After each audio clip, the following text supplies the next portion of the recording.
can you talk more about what a stranded asset is and why utilities don't like them and why people are holding on to coal for so long, coal and gas, and why we're not transitioning faster? Yeah, well, you know, Annie talked a little bit about sort of the utility incentive, which is to build more infrastructure. That's kind of how they make money and get a return on investment, so their shareholders want them to do that. And sort of traditionally, that worked great, and that helped us provide enough power and electricity to serve everybody, right? But now things are different. We want to cut the carbon out. We want to stop building some of these, building fossil fuel plants, and we want to be more efficient. And so what happens is that some of these plants, they're depreciated every year a little bit, and so once they buy them and pay for them, they need to get paid back over time, you know, for the debt. And if something happens and they have to retire them early, then the investors are left with some debt that they have to still pay off. So Great River Energy did something really interesting a few years ago. That's the big, sort of big mothership co-op in Minnesota that provides power to the little co-ops.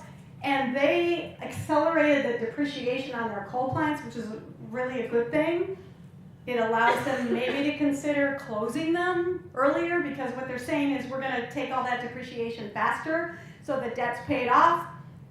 Because otherwise, if we say we suddenly passed a carbon tax across the United States of America and they started shutting down all these plants, they'd owe a lot of money and they'd be left with these assets that they have to still recover the costs from, and that's really expensive, and that's what stranded assets are. So it's risky as you're moving through this disruptive time period that as we phase out of fossil fuels, which I think is an inevitable progression in this century, there's going to be people who keep investing in it are going to be left holding the bag at some point. And I would add that when a utility is paying down its debt, when it's depreciating those assets, that money all comes from you. Yeah. All of the utilities money comes from your energy bill.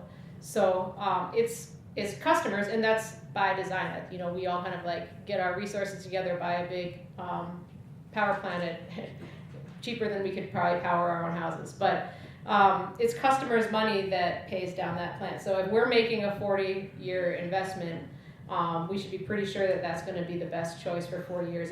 If we get 20 years in and it's more expensive than everything else, and if we want to close it down, that's a problem, because then we have to decide how do we pay for the other half of that plant and who's holding the bag.